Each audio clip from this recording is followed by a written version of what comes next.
سلامونه علیکم هلې ګرانو دوستانو او خوږو پښتنو ورونو. ګران رحیم صاحب صدیقي ما ته ویل چې ټي شرټ یې جوړ کړه. ټي شرټونه مې ورته جوړ کړی دی او یو بل خصوص هغه مین خبر دا چې د نجونو ښوونځي او دغه دی رحیم ورور ما ته فرمایش ورکړی چې دلته به ټي شرټ کې به جوړی د نجونو دپاره غږ به اوچته وي انشاءالله.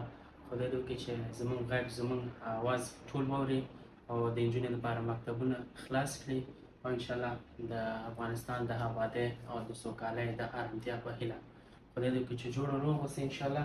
موږ ستاسو په خدمت کې یو زما دکان چې دی انټرنیشنل سیټي کې انګلینډ کلسټر وای 17 کې دی، شاپ نمبر مې 02 دی، د AFG سټوډیو په نوم دی انشاءالله. چې څه هر خدمت یې ټول پښتنو ته وایم چې CV جوړوئ، امبیسډي دپاره عکسونه غواړئ، چې څه دپاره ویزې دپاره زه ستاسو په خدمت کې مننه درکوم. تاسو سره دا ویډیو شریکه کړه چې معلوم وګورئ تاسو هم چې داسې رقم مې بنیانونه جوړ کړی خو آماده مې کوم او پاتې نور هم پاتې دي، نور دا 2 دانې 3 دانې مې چې جوړ کړی دی. نو لخیره تاسو سره دا ویډیو شریکه کړم او خدای دې وکړي چې دغه ډېر مهمه خبره دغه ده چې د نجونو مکتبونه خلاص شي او د تعلیم دروازه د ټولو خویندو پر مخ خلاص شي او درس تعلیم ته ادامه ورکړي.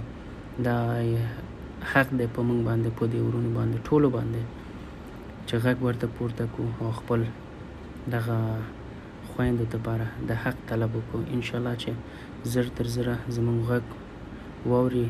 د افغانستان د مشرانو نه مو دا هیله ده چې د تعلیم دروازه د ټولو پر مخ خلاص کړي. مننه د ټولو نه او خدای مو خوشحاله لره. د افغانستان د آبادۍ سوکالۍ د آرامتیا په هیله.